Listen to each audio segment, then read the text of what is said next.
Hey guys, welcome to source point. This is Rishika. आज अभी हम लोग डिस्कस करने वाले विजन है इसकी PT 365 जो कि हमारी अपडेटेड क्लासरूम मटेरियल है।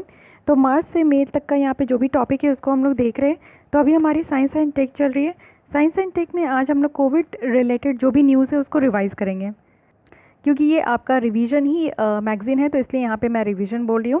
तो क्योंकि ये सारे चीज़ हम लोग पढ़ चुके हैं कोविड-19 का, मार्च से लेकर मार्च अप्रैल मई तीनों मंथ में हम लोग अच्छे से इसको स्टडी किए। तो आज अभी हम लोग जितने भी क्रक्स पॉइंट है उस हिसाब से हम लोग यहाँ पे जो है उसको डिस्कस करेंगे, यानी कि हम लोग रिवाइज़ करेंगे। ठीक है, तो प्रीवियस सेशन देखने के लिए एज़ यूजुअल आपको मेरे चैनल को सब्सक्राइब करना होगा। प्लेलिस्ट में आकर आप लोग अलग से स्टार्टिंग से देख सकते हो। तो चलिए स्टार्ट करते हैं हम लोग अपनी आज की लेसन।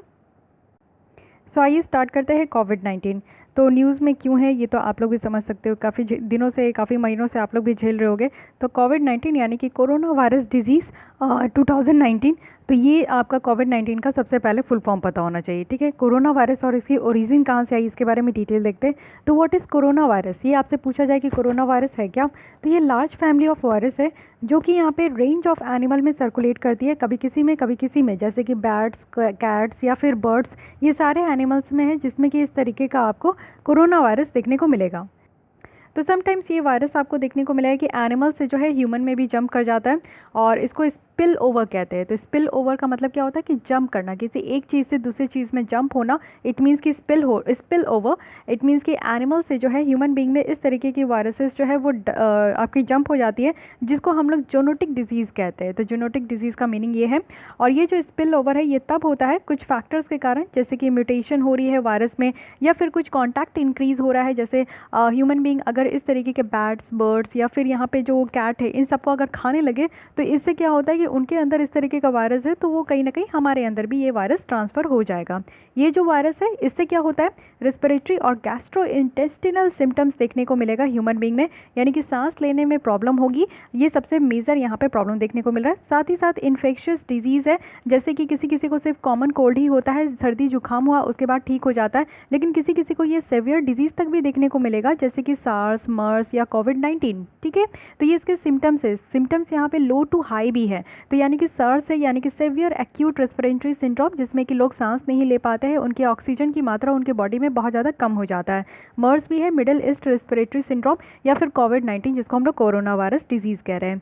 तो ये जो सार्स कोरोना वायरस है ना, ये हम लोग देखें कि इन्फेक्टिव जो बैट्स है या फिर साइवेट कैट है, इससे यहाँ पे ह्यूमन बीइंग में ट्रांसफ़र होते हुए देखने को मिला है।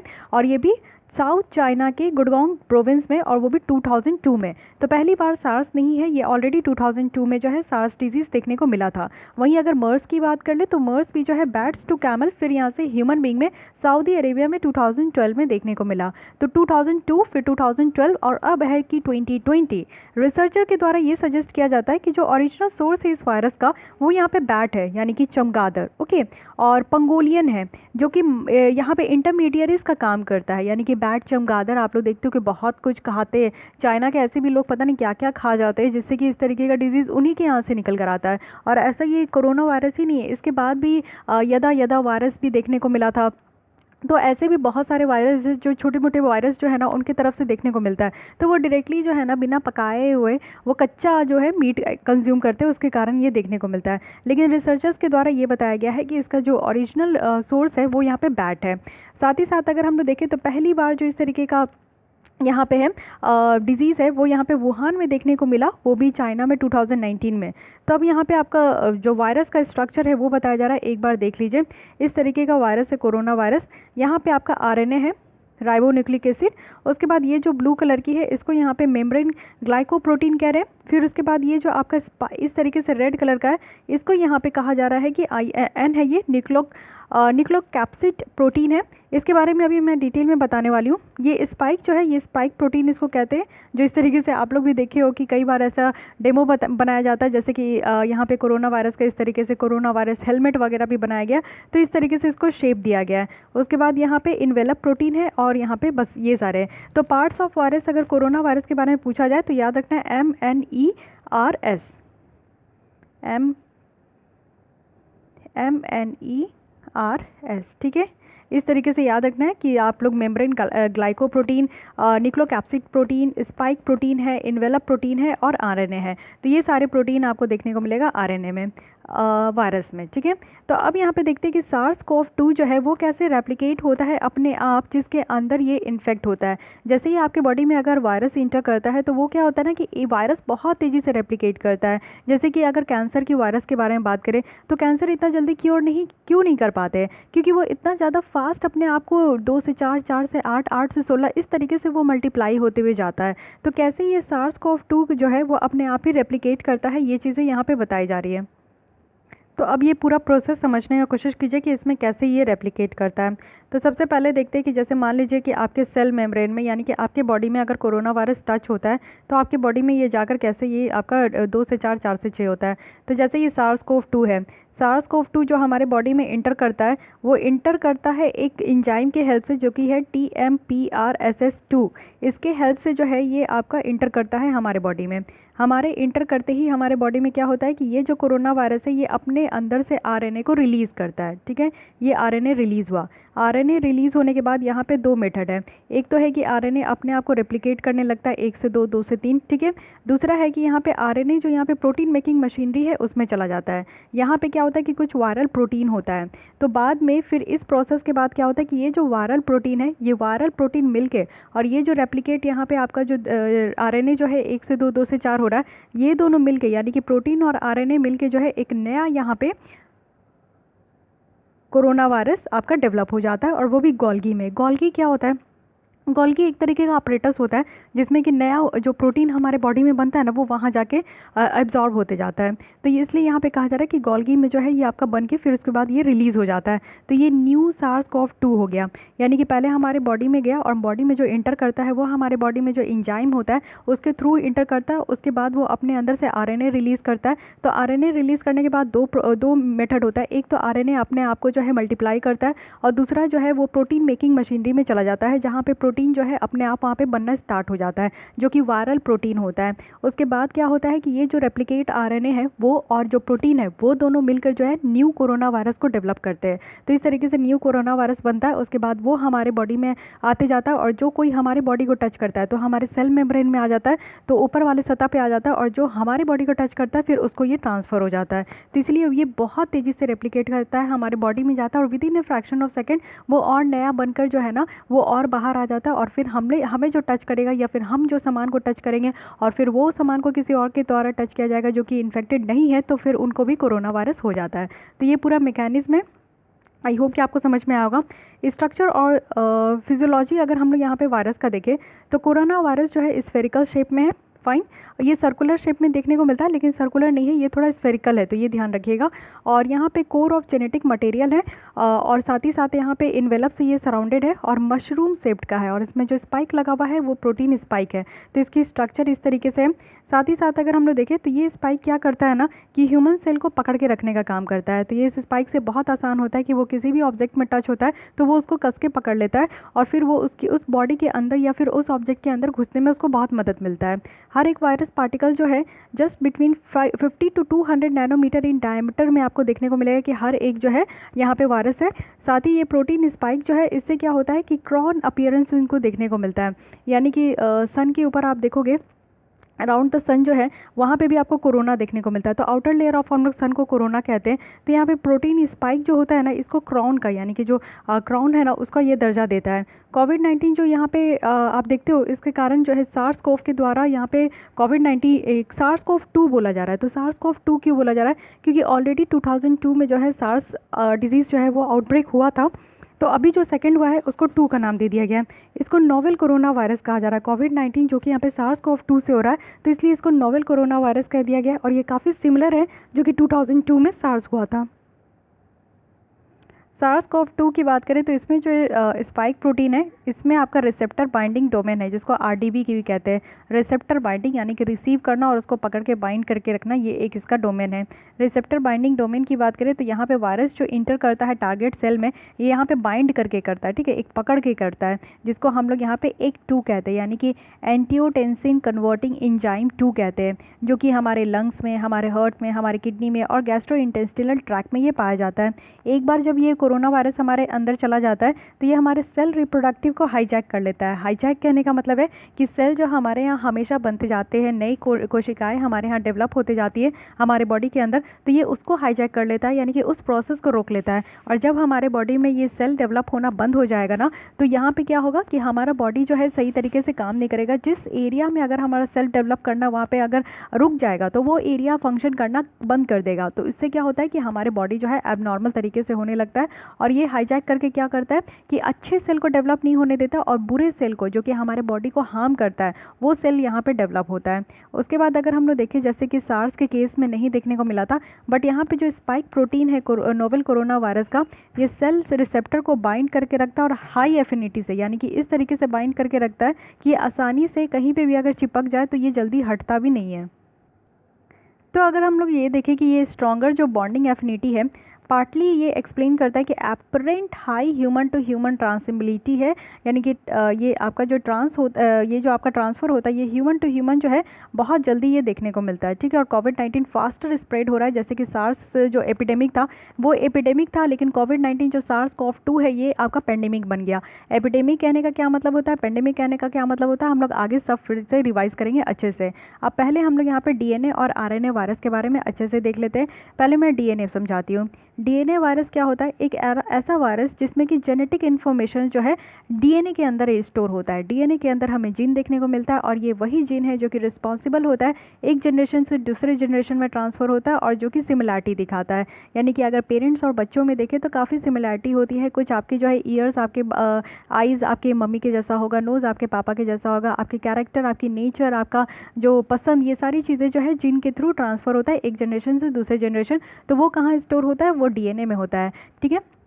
उसके बाद अगर DNA देखें तो यहाँ पे जेनेटिक मटेरियल होता है, ये आपका डबल हेलिक्स होता है, यानी कि इस तरीके से डबल स्टैंडर्ड होता है। इसकी जो इस तरीके से स्ट्रक्चर है ये याद रखिएगा डबल होता है, और रेप्लिकेट करता है जैसे ही ये होस्ट सेल के न्यूक्लियस के अंदर जाता है। जो वायरल DNA है ये फर्स्ट आप देखोगे कि ट्रांसक्रिप्ट होता है RNA में, फिर ये mRNA में जाता है, और फिर ये वायरल प्रोटीन में कन्वर्ट हो जाता है। तो थोड़ा लॉन्ग प्रोसेस है। स्टेबल रहता है DNA क्योंकि लोअर म्यूटेशन रेट है यहाँ पे, और एक एक्यूरेट रेप्लिकेशन ये शो करता है। इसमें लार्ज जीनोम होते हैं, यानी कि group of gene is known as genome. और न्यूली जो सिंथेसाइज्ड यहाँ पे वायरल DNA है ये पैक्ड होता है प्री फॉर्म्ड कैप्सिड, जिसको कि हम लोग यहाँ पे प्रो कैप्सिड कहते हैं। तो ये प्रो कैप्सिड भी आपका जो है DNA में पाया जाता है। स्मॉल पॉक्स या फिर हर्पीस या फिर चिकन पॉक्स, ये कुछ डिजीज़ है जो कि DNA वायरस के कारण होता है। तो ये भी ध्यान रखना है कि DNA वायरस के कारण कौन कौन से डिजीज़ होते हैं। आते हैं RNA में। RNA वायरस जो है वैसे वायरस होते हैं जिनकी जेनेटिक इन्फॉर्मेशन कहाँ है, तो RNA के फॉर्म में आपका स्टोर्ड है, ठीक है। RNA में अगर हम लोग देखें तो जेनेटिक मटेरियल इसमें भी आपका स्टोर होता है। ये सिंगल स्टैंड होते हैं। द फर्स्ट डिफरेंस बिटवीन कि ये सिंगल स्टैंड होता है और DNA is double stand. First जो ये ट्रांसक्रिप्ट होता है और फिर ये रेप्लिकेट होता है साइटोप्लाज्म में, और उसके बाद आप देखोगे कि ये अनस्टेबल है। जैसे DNA स्टेबल था तो ये अनस्टेबल है, और यहाँ पे जो एक्यूरेट रेप्लिकेट देखने को मिलता था, यानी कि DNA वायरस जिस तरीके से बढ़ते जाते थे तो वो देखने को मिलता है कि एक्यूरेट की कितना बढ़ रहे हैं। लेकिन RNA में अगर देखें तो ये एक्यूरेट नहीं है, यहाँ पे एरर भी देखने को मिलता है। अगर DNA में देखते हो तो बहुत मास नंबर पे, बड़े नंबर पे यहाँ पे जीनोम है, लेकिन RNA में देखें तो कम जीनोम है, यानी कि स्मॉल जीनोम है। न्यूली सिंथेसाइज्ड वायरल जो RNA है ये आपका पैक नहीं होता है प्रो कैप्सिड में, तो इसलिए प्रो कैप्सिड में जो यहाँ पे आपका न्यू जो RNA होता है वो पैक हो जाता है, लेकिन न्यू RNA आपका पैक नहीं होता है प्रो कैप्सिड में, जो कि RNA में देखने को मिलेगा। RNA वायरस से अगर हम लोग देखें कौन कौन से डिजीज़ है, तो एड्स है, इबोला है, सार्स है, कॉमन कोल्ड है, ये सारे कुछ ऐसे डिजीज़ है जो कि RNA वायरस के कारण होता है।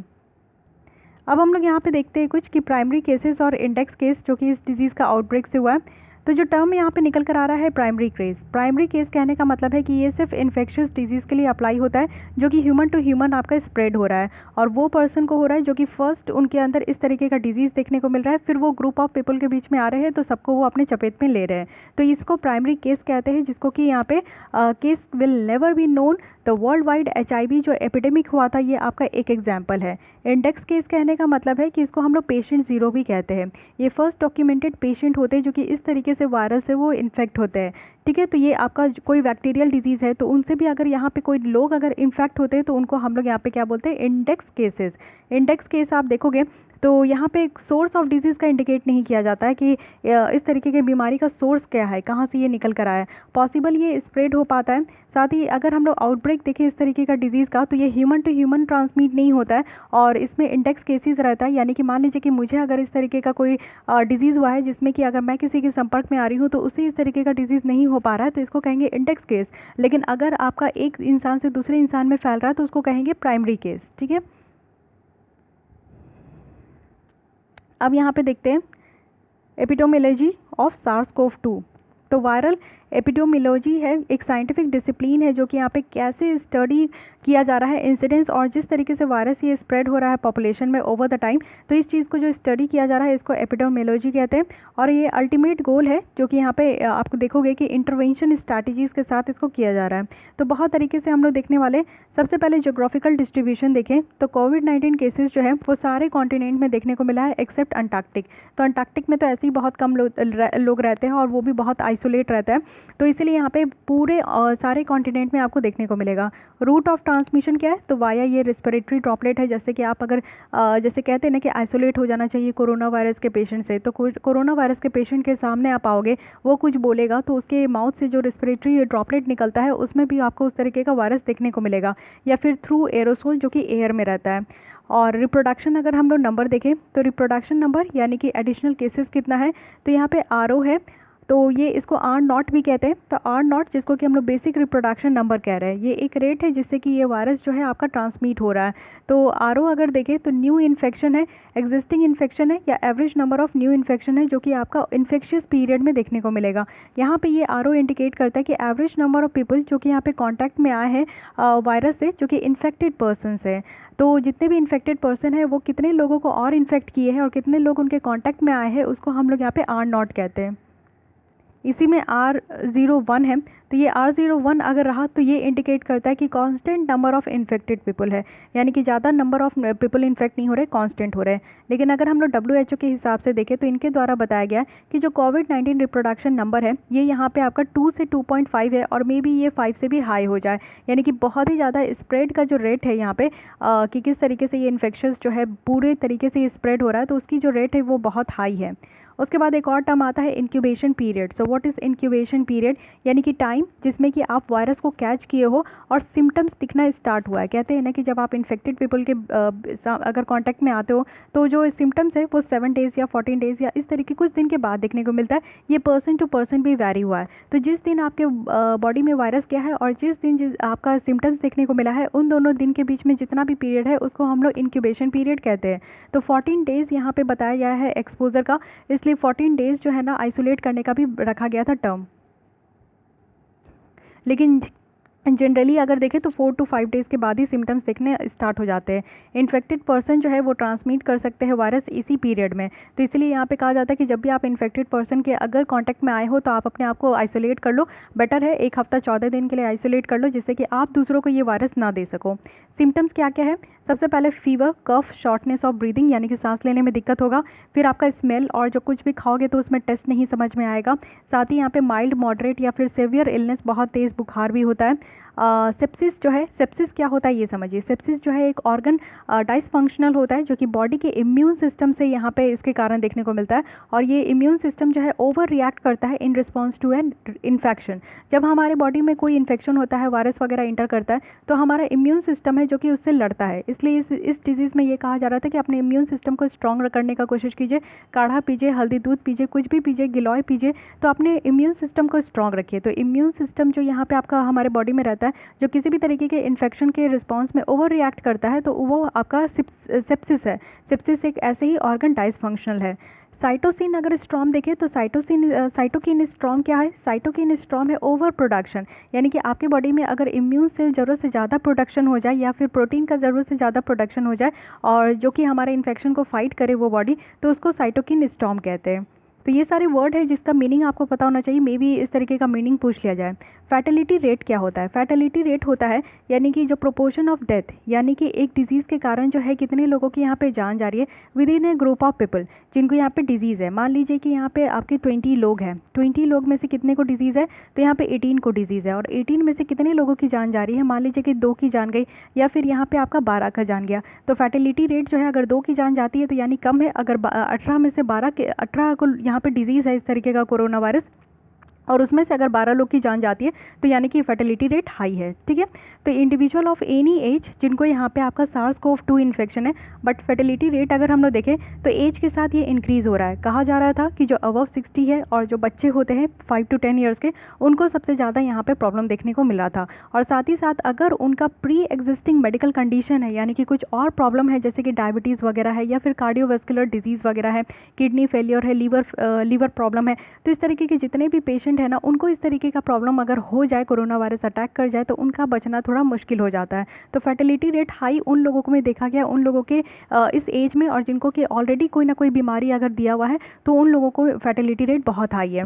पीरियड ऑफ इन्फेक्टिविटी क्या है? पीरियड ऑफ इन्फेक्टिविटी एक इंटरवल है जिसमें कि आपका इंडिविजुअल जो है कोविड-19 से इन्फेक्शन होता है। इसको जो है ये अभी कोविड-19 के लिए अनसर्टेन है पीरियड ऑफ इन्फेक्टिविटी। उसके बाद अगर देखें तो सीजनैलिटी ऑफ द वायरस, यानी कि कौन सीज़न में ये वायरस सबसे ज़्यादा आता है?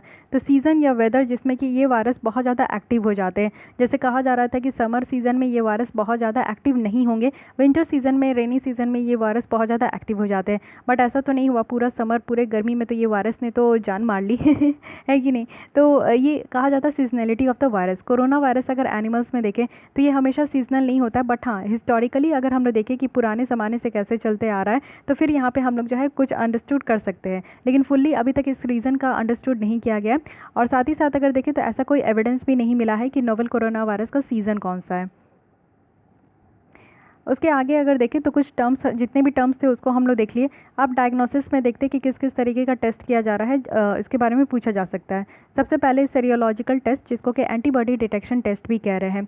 यहाँ पे क्या होता है कि ये ब्लड, सेरम या प्लाज्मा टेस्ट होता है, जो कि यहाँ पे किसी भी इंडिविजुअल बॉडी से जो है उनके पास IgM है या फिर IgG एंटीबॉडीज़ है, जो कि SARS-CoV-2 को फाइट करने के अगेंस्ट में डेवलप हो रहा है। तो ये डिटरमाइन करने के लिए कि जैसे इस तरीके का सेरोलॉजिकल टेस्ट या फिर एंटीबॉडी डिटेक्शन टेस्ट से क्या होता है कि ये देखा जाता है कि किसी के बॉडी में ये दोनों एंटीबॉडी है कि नहीं।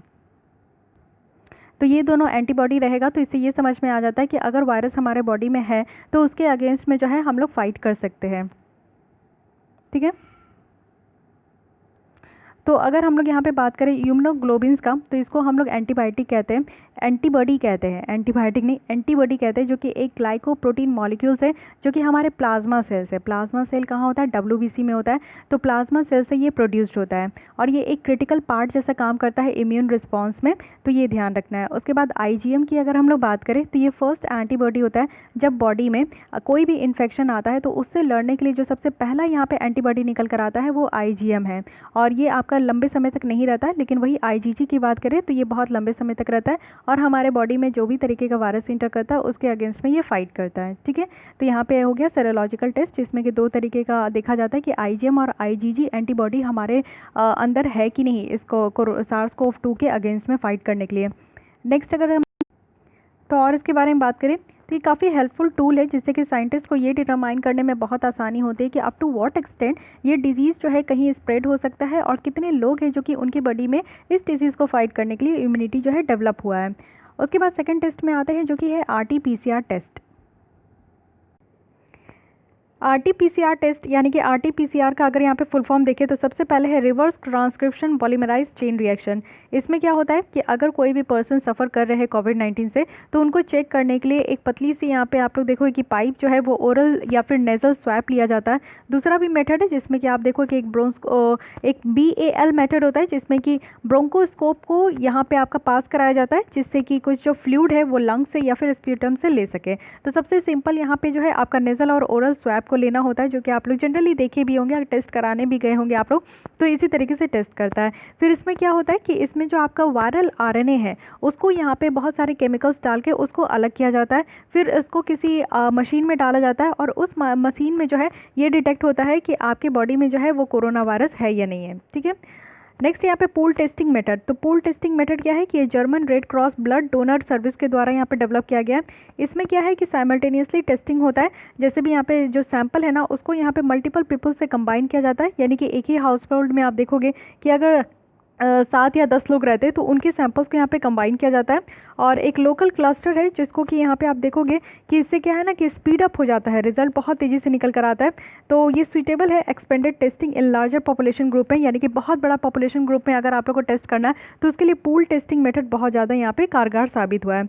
अगर पहले देखें तो इसको लार्ज आउटब्रेक में और इनविजिबल जो कम्युनिटी ट्रांसमिशन है जैसे कि HIV है, तो उसमें भी इस तरीके के मेथड को यूज़ किया गया था। तो ये 3 मेथड है जिसमें से सबसे पहले हम लोग यहाँ पे देखें जो कि आपका डिटेक्शन एंटीबॉडी डिटेक्शन टेस्ट है, सेरोलॉजिकल टेस्ट कहते हैं। सेकंड है यहाँ पे कि RT-PCR टेस्ट है, और थर्ड यहाँ पे पूल टेस्टिंग मेथड।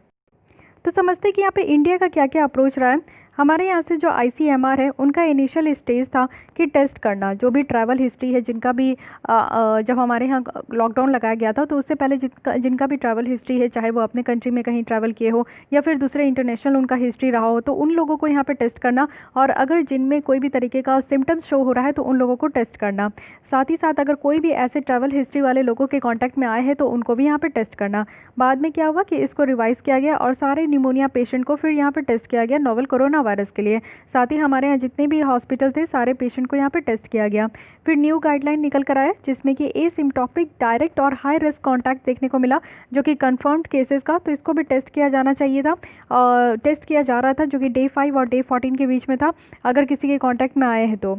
फिर इंडिया में क्या हुआ कि इंडिया में एंटीबॉडी डिटेक्शन टेस्ट जिसको कि हम लोग एलिसा कहते हैं, तो बहुत ही इंपॉर्टेंट है, इससे हम लोग क्वेश्चन भी सॉल्व किए हैं। एंटीबॉडी जो हमारे बॉडी में रहता है उसका जो डिटेक्शन टेस्ट है एलिसा, एंजाइम लिंक्ड इम्यूनोसॉर्बेंट, ये जो आपका एसिड टेस्ट है ये अप्रूव किया गया ICMR के द्वारा, और सिर्फ यहाँ पे सेरो सर्वे के लिए, यानी कि यहाँ पे जो जितने भी पॉपुलेशन के प्रोपोर्शन है जो भी एक्सपोज हो रहे इस तरीके के इन्फेक्शन का उसको यहाँ पे एस्टिमेट करने के लिए, और जो वो सर्वे जो कि हाई रिस्क एरिया में है, यानी कि कुछ एरिया में आप देख रहे थे कि बहुत तेज़ी से फैल रहा है, एक लोग को था तो वो पूरे जो है उस मोहल्ले को उस इलाकों को अपने चपेट में ले लिया था, तो उस हिसाब से जो है यहाँ पे एलिसा टेस्ट वहाँ पे आपका कंडक्ट किया गया था। पॉजिटिव रिजल्ट जो एलिसा से आ रहा है या फिर रैपिड एंटीबॉडी टेस्ट से आ रहा है, तो ये यहाँ पे ये मीन नहीं है कि लोगों को यहाँ पे आइसोलेट होना ज़रूरी है और ये इन्फेक्शियस है। पॉजिटिव टेस्ट जो आ रहा था इससे ये नहीं है कि उनको यहाँ पे आइसोलेशन होना ज़रूरी है, इसका सिंपली यही मीनिंग था कि जो पर्सन है वो यहाँ पे वायरस से एक्सपोज हुए हैं और उनके अंदर जो है एंटीबॉडी डेवलप हो गया है। ठीक है, तो ये चीज़ समझिएगा कि एलिसा का मतलब क्या है। एलिसा का यहाँ पे पॉजिटिव, जैसे कि आप लोग RT-PCR अगर टेस्ट कराओगे उसमें अगर पॉजिटिव आता है तो ये समझ में आता है कि आपके अंदर जो है कोरोना वायरस है, अब आपको आइसोलेट हो जाना चाहिए, जिससे कि आप अगर किसी और के संपर्क में आते हो या फिर आपके संपर्क में कोई आए तो उसको ये वायरस जो है ट्रांसमिट ना हो। लेकिन ये चीज़ एलिसा में नहीं था। एलिसा में ये चीज़ बताया जाता है कि हाँ आप वायरस से एक्सपोज हुए थे और आपके अंदर अब एंटीबॉडी डेवलप हो गया, इट मीन्स कि अब आपकी बॉडी सक्षम है कि वो उस वायरस से आप फाइट कर सकते हो। ICMR के द्वारा जो है एक कोविड कवच एलिसा IgG टेस्ट को भी डिजिग्नेट किया गया था, वो भी नेशनल इंस्टीट्यूट ऑफ वायरोलॉजी जो कि पुणे में है। RT-PCR जो है वो फाइनल कंफर्मेटरी टेस्ट रहा है हमारे इंडिया में कोविड-19 के लिए, तो डायग्नोस करना या ट्रीट करना तो डॉक्टर जो है पूरी तरीके से RT-PCR टेस्ट के ही ऊपर ही रिलाए थे, वो भी एक्टिव इन्फेक्शन के लिए। पुणे बेस्ड जो यहाँ पे मॉलिक्यूलर डायग्नोस्टिक कंपनी है जैसे कि माई लैब डेवलप्ड इंडिजिनस RT-PCR है, तो ये ध्यान रखना है कि पुणे में ICMR के द्वारा सजेस्ट किया गया था कि जो पूल टेस्टिंग मेथड है वो लो प्रिवलेंस एरिया के लिए है और पॉजिटिव केस रेट जो है वो लेस देन 2% भी है। अब ICMR के बारे में डिटेल देख लेते हैं क्योंकि क्वेश्चन इससे भी पूछा जा सकता है। Indian council of medical research ये एक एपेक्स बॉडी है जिसमें कि अगर बायोमेडिकल फील्ड में कोई भी रिसर्च हो रहा है तो उसको फॉर्मुलेट करने के लिए, कोऑर्डिनेट करने के लिए और प्रमोट करने के लिए। इसको फंड कैसे मिलता है इस काउंसिल को, तो यहाँ पे department of health research, ministry of health and family welfare के द्वारा यहाँ पे फंड दिया जाता है। गवर्निंग बॉडी ऑफ काउंसिल अगर देखें तो यहाँ पे ह्यूमन यूनियन जो हेल्थ मिनिस्टर है उनके द्वारा ये प्रिसाइड किया जाता है। साथ ही साथ यहाँ पे साइंटिफिक और टेक्निकल मैटर्स भी यहाँ पे इसको भी असिस्ट किया जाता है। कहाँ पे ये ICMR है, तो न्यू दिल्ली में है। इंडियन रिसर्च फंड एसोसिएशन जैसा इसको फॉर्म किया गया था 1911 में, बाद में फिर इसका नाम जो है 1949 में आफ्टर इंडिपेंडेंस जो है हम लोग इसका नाम चेंज कर दिया और ये हो गया Indian council of medical research. तो पहले क्या नाम था, इंडियन रिसर्च फंड एसोसिएशन। ठीक है, अब आते हैं ट्रांसमिशन, टेस्टिंग और प्रिवेंशन के बारे में देखते हैं। वर्टिकली ट्रांसमिटेड इन्फेक्शन कहने का क्या मतलब है, वर्टिकली ट्रांसमिशन अगर हम लोग देखें, कहने का मतलब है कि ये जो इन्फेक्शन है ये डायरेक्टली प्रेग्नेंट वीमेन से उनके बच्चों में भी ट्रांसफ़र हो रहा था, यानी कि एंटीनेटल यानी कि बिफोर बर्थ, पेरीनेटल यानी कि वीक इमीडिएटली जब जैसे ही बर्थ होता है, या फिर पोस्ट नेटल यानी कि बर्थ के बाद। तो ये तीनों स्टेज में ये देखा जा रहा था कि वर्टिकली ट्रांसमिट हो रहा है। और ये ट्रांसमिशन जो है ना, ये प्लेसेंटा के थ्रू देखने को मिल रहा था, यानी कि ब्रेस्ट मिल्क में, या फिर डायरेक्ट कांटेक्ट जो कि यहाँ पे आपका बर्थ के बाद मदर और उनके बच्चे आते हैं। तो इन्फेक्शंस में अगर हम लोग देखें तो वर्टिकल ट्रांसमिशन जो है ये हम लोग HIV, जाइका, रूबेला और हर्पस वायरस में भी देखे थे। तो ऐसा नहीं है कि कोरोना वायरस में पहली बार ये वर्टिकल ट्रांसमिशन इन्फेक्शन देख रहे हैं। ICMR के द्वारा एक गाइडलाइन यहाँ पे दिया गया था कि कैसे प्रेग्नेंट वीमेन को मैनेज करके चलना है कोविड-19 पेंडेमिक में। नेक्स्ट है यहाँ पे फेलुडा टेस्ट। तो ये एक पेपर बेस्ड टेस्ट स्ट्रिप है जो कि CSIR साइंटिस्ट के द्वारा यहाँ पे डेवलप किया गया था कि यहाँ पे डिटेक्ट करने के लिए न्यू कोरोना वायरस, वो भी 1 घंटे में ही। ये जो टेस्ट है ना, ये आपका कटिंग एज जो जीन एडिटिंग टूल है CRISPR-Cas9, इसी को यहाँ पे इस्तेमाल करके इस तरीके का आपका पेपर बनाया गया था, जिसमें कि यहाँ पे जीनोम सीक्वेंसिंग को आइडेंटिफाई किया जाएगा, उसको टारगेट किया जाएगा जो भी नोवेल कोरोना वायरस का है। तो फेलुडा टेस्ट याद रखना है, इसमें कौन सा टेक्निक इस्तेमाल हुआ था, CRISPR-Cas9। फिर है चित्र जीन लैम्प एन, ये एक डायग्नोस्टिक टेस्ट किट है जो कि यहाँ पे कोविड-19 को 2 घंटे में, वो भी लो कॉस्ट में, सबसे कम दामों में जो है ये कंफर्म करता है। ये डेवलप किया गया है श्री चित्र tribunal institute for medical science and technology. और साथ ही साथ अगर देखें तो यहाँ पे एन जीन जो SARS-CoV-2 का है उसको ये डिटेक्ट करता है। और ये जो reverse transcription loop medicated amplification of viral nucleic acid है, यानी कि RT लैम्प टेक्नोलॉजी है, इसका इस्तेमाल करके SARS-CoV-2 का जो एन जीन है उसको ये डिटेक्ट करता है। एनकॉफसेंस, ये यानी कि ये सब याद रखना है आपको। Department of science and technology के द्वारा फंड किया गया है मॉड्यूल इनोवेशन, एक Pune based health care startup है, जिसमें कि रैपिड जो एंटीबॉडी टेस्ट डिवाइस है उसको डेवलप किया जाएगा कोविड-19 को डिटेक्ट करने के लिए 10 से 15 मिनट में। तो इसका एम यही है कि जो IgG और IgM जो एंटीबॉडीज़ है जो कि हमारे ह्यूमन बॉडी में जनरेट होता है, तो उसको डिटेक्ट करना है। और फिर उसके बाद है ECOFSense है, यानी कि यहाँ पे बायो सेंसर जो है इसको डेवलप किया गया है national institute of animal biotechnology जो कि हैदराबाद में, कोरोना वायरस को स्लाइवा सैंपल के थ्रू जो है टेस्ट करने का। फिर है प्रोजेक्ट कंसोर्टियम, कार्ड याद रखना है, project consortium for affordable and rapid diagnostic, यानी कि इसको नीति आयोग और डिपार्टमेंट ऑफ बायोटेक्नोलॉजी के द्वारा लॉन्च किया गया था। तो ये बहुत इंपॉर्टेंट हो गया, जहाँ पे भी आपका नीति आयोग आ गया वो टॉपिक बहुत इंपॉर्टेंट होता है, ठीक है। यहाँ पे इसका एम क्या है कि कोविड-19 टेस्टिंग किट को यहाँ पे प्रोडक्शन करना इंडिया में, और डायग्नोसिस को और ज़्यादा से ज़्यादा बढ़ाना, साथ ही साथ एक्सपोर्ट को भी यहाँ पे बूस्टअप करना। उसके बाद अगर देखें तो कोबास 6800 टेस्टिंग मशीन है, ये fully automated high end machine है जिसमें कि real time polymerase chain reaction को यहाँ पे परफॉर्म किया जाएगा, जिसके थ्रू हम लोग कोविड-19 को टेस्ट कर सकते हैं। अगर यहाँ पे कोबास 6800 देखें तो ये अदर पैथोजेंस को भी यहाँ पे डिटेक्ट करेगा, जैसे कि viral hepatitis B, C, HIV, तो ये सारे और भी जो डिजीज़ है उसको भी यहाँ पे डिटेक्ट करने में हेल्प करेगा। एक्राइलोसॉब है, ये हाईली एफिशिएंट सुप्रा एब्जॉर्बेंट मटेरियल है, वो भी लिक्विड ट्रांसपेरेटरी के लिए और अदर बॉडी जो फ्लूइड सॉलिडिफिकेशन है उसके लिए, ठीक है। यहाँ पे क्या है कि लिक्विड को एब्जॉर्ब किया जाता है एटलीस्ट 20 टाइम्स, जो कि ड्राई वेट से ज़्यादा है। उसके बाद hospital care assistive robotic device है, इसमें क्या है कि फ्रंट लाइन जो हेल्थ केयर वर्कर्स हैं उनको यहाँ पे हेल्प करना है कि वो फिजिकल डिस्टेंस मेंटेन करें, यानी कि जो भी इन्फेक्टेड है कोरोना वायरस से, जो भी पेशेंट आते हैं हॉस्पिटल में, तो उससे वो फिजिकल डिस्टेंस मेंटेन करें। उसके लिए यहाँ पे आपका इसके थ्रू हेल्प किया जाएगा hospital care assistive robotic device के थ्रू, यानी कि एक ऐसा रोबोटिक बनाया गया, ऑटोमेटिक है और मैनुअल मोड है नेविगेशन का, जिसके थ्रू जो है डॉक्टर्स को ये मदद मिला है कि वो यहाँ पे कोविड-19 पेशेंट से थोड़ा डिस्टेंस मेंटेन कर सके। कर्मी बॉट है, बॉट मीन्स यहाँ पे रोबोट है जो कि गवर्नमेंट हॉस्पिटल के द्वारा, जो केरल में है, उनके द्वारा ये डेवलप किया गया है, जो कि यहाँ पे जितने भी कोविड-19 के पेशेंट है उनको फूड सर्व करने के लिए, मेडिसिन सर्व करने के लिए। तो इस तरीके की बहुत सारी न्यूज़ हम लोग ऑलरेडी देख चुके हैं, आप लोग भी देखे होंगे टीवी वगैरह में, कि बहुत सारा ऐसा दिखाया जा रहा था कि रोबोट जो है एक से एक, ये कर्मी बॉट भी है, थोड़ा बड़ा है, यानी कि मुझे लगता है 3 इंच का 4 इंच का था, जिसमें 3 फीट या 4 फीट का, 3 फीट का था, 2 या 3 फीट का है कि नहीं। वो क्या है ना कि हॉस्पिटल में जितने भी कोविड-19 पेशेंट है उनके रूम में जाकर उसमें कैमरा लगा रहता है और वो उनको जो है ना फूड और मेडिसिन वगैरह सब कुछ दिया जाता है, और उस कैमरे से वीडियो कॉन्फ्रेंस के थ्रू जो है ना वो डॉक्टर से भी पेशेंट बात करते हैं। उसके बाद है माइक्रोवेव स्टेलाराइज़र, ये है अतुल्य, ये डेवलप किया गया है defence institute of advance technology Pune के द्वारा, और इसको डिसइंटीग्रेट किया जाएगा कोविड-19 वायरस के साथ। वायरस जब यहाँ पे डिसइंटीग्रेट किया जाएगा डिफरेंशियल हीटिंग के द्वारा, जो कि 50 to 60 डिग्री सेल्सियस टेम्परेचर में होगा, ठीक है। और इसको नॉन मेटालिक ऑब्जेक्ट में ही सिर्फ हम लोग यूज़ कर सकते हैं, अतुल्य माइक्रोवेव स्टेलराइजर। उसके बाद यूवी ब्लास्टर है, यानी कि अल्ट्रावायलेट जो डिसइंफेक्शन टावर है वो यहाँ पे रखा गया है, जो कि केमिकल फ्री डिसइंफेक्शन होगा और डिसइंफेक्टेड होगा हाई इन्फेक्शन प्रोन एरिया। यानी कि आप लोग देखते थे कि जो सैनिटाइज़र वगैरह है उसके लिए और जो डिसइंफेक्ट करने के लिए बहुत सारे केमिकल का इस्तेमाल किया जा रहा था, जहाँ पे भी बहुत ज़्यादा केसेस निकल कर आ रहे थे, तो वहाँ पे भी बहुत ज़्यादा जो है मास नंबर पे बहुत बड़ी बड़ी गाड़ियाँ थी जिसके थ्रू जो है इस तरीके का चीज़ों को डिसइंफेक्ट किया जा रहा था, ठीक है। उसके बाद है यहाँ पे आपका ट्रेसिंग टेस्टिंग एंड ट्रीटिंग, यानी कि compendium of Indian technologies for combating covid.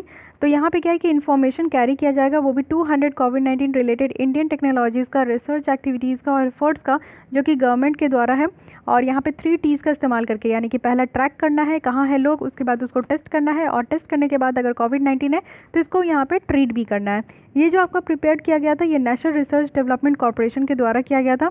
National research development corporation की बात करें तो 1953 में इस्टेब्लिश हुआ है। इसका ऑब्जेक्टिव है कि यहाँ पे टेक्नोलॉजीज़ को कमर्शलाइज करना है, डेवलप करना है और प्रमोट करना है। उसके बाद आते हैं ध्रुव, काफ़ी इंपॉर्टेंट है ये ध्रुव।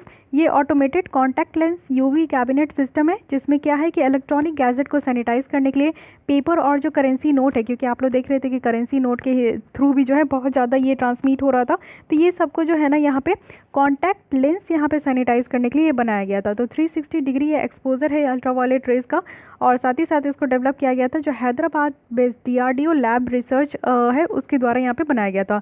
तो ध्रुव अगेन याद रखना, ये DRDO के द्वारा बनाया गया, तो काफ़ी इंपॉर्टेंट है। अब यहाँ पे ट्रीटमेंट की बात करते हैं। टेस्ट वगैरह सब कुछ देख लिए। अब ट्रीटमेंट में देखें तो अब तक तो आपको पता है कि कोई भी वैक्सीन नहीं है, कोई भी स्पेसिफिक ड्रग नहीं है कोविड-19 को ट्रीट करने के लिए। तो यहाँ पे सबसे बेटर ये बताया जा रहा था कि जो भी लोग यहाँ पे पॉजिटिव टेस्ट हो रहे हैं उनको खुद को क्वारंटीन कर लेना है और सोशल डिस्टेंसिंग मेंटेन करना है, जिससे कि ये डिजीज़ जो है ये और तेज़ी से ना स्प्रेड हो। प्रपोज्ड और पोटेंशियल अगर हम लोग ड्रग देखें कि कौन कौन से ऐसे ड्रग है जो कि यहाँ पे लोगों को दिया जा रहा था ऑल ओवर द वर्ल्ड, तो WHO के द्वारा 4 ड्रग यहाँ पे रिकमेंड किया गया था। और ये किसके अंदर, तो सॉलिडेरिटी ट्रायल इनिशिएटिव के अंदर। सबसे पहले रेमडेसिविर है। रेमडेसिविर पहले इसको इबोला जो ट्रीटमेंट था उसमें ये इस्तेमाल किया गया था, तो फिर इसको जो है ना यहाँ पे आपका कोविड-19 के लिए भी ये आपका मेडिसिन यहाँ पे प्रिस्क्राइब किया गया है। क्लोरोक्वीन और हाइड्रोक्सी क्लोरोक्वीन है, जो कि बहुत ही ज़्यादा क्लोजली रिलेटेड है और इसको मलेरिया में भी यूज़ किया गया था। और फिर रिटोनेविर है, और इसको जो है लाइसेंस ट्रीटमेंट HIV के लिए यूज़ किया गया था। रिटोनेविर और लोपिनेविर ये इंटरफेरॉन बेटा 1A और इंटरफेरॉन बेटा 1A एक मॉलिक्यूल है जो कि इन्फ्लेमेशन जो हमारे बॉडी में होता है उसको रेगुलेट करने के लिए यूज़ किया गया था, और साथ ही साथ बहुत सारे जो सेरेलोसिस जो है उसको ट्रीट करने के लिए इसको यूज़ किया गया था।